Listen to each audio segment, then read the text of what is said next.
দুর্গাপুরের সিটটা কোনো সন্দেহ নেই তৃণমূল কংগ্রেস আবার জিত। দুর্গাপুরে দেবের জমজমাট রোড শো, দুর্গাপুরে দেবের মেঘা রোড শো জনপ্লাবনেই ভাসল গোটা দুর্গাপুরবাসী। বর্ধমান দুর্গাপুর লোকসভা কেন্দ্রের তৃণমূল প্রার্থী কীর্তি আজাদের সমর্থনে প্রার্থী সহ মন্ত্রী প্রদীপ মজুমদারকে সাথে নিয়ে মেঘা রোড শো করে অভিনেতা তথা তৃণমূলের ঘাটালের প্রার্থী দীপক অধিকারী ওরফে দেব। এদিন দেবকে দেখতে উৎসাহী মানুষের ভিড় ছিল চোখে পড়ার মতো। 8 থেকে 80 সকলেই দেবকে দেখতে এদিন ভিড় জমায়। জেসি বোস রোড থেকে রঘুনাথপুর প্রায় 2 কিলোমিটার রাস্তা। এই রোড শো দুপাশেই মহিলাদের ভিড়ও ছিল চোখে পড়ার মতো। এদিন রোড শোতে অনেক মহিলারা দেবকে চকলেট, কোথাও আবার ফুল দিতেও দেখা যায়।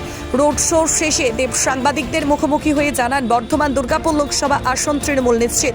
আজকের এই ভিড় তার প্রমাণ করেছে দিলীপ ঘোষকে নিশ্চিত মেদিনীপুর ফিরে যেতে হবে। আমি বলছি তোমরা তো লোকাল মিডিয়া, রাইট? তোমাদের কেমন লাগে? কেমন লেগেছে? তো আমারও তাই মনে হয়েছে কি দুর্দান্ত রেসপন্স, এবং এইবারে দুর্গাপুরের সিটটা কোনো সন্দেহ নেই তৃণমূল কংগ্রেস আবার জিতছে। আপনি ফার্স্ট টাইম প্রচারে এলেন, আপনার ভক্তরা কতটা উৎসাহিত ছিল?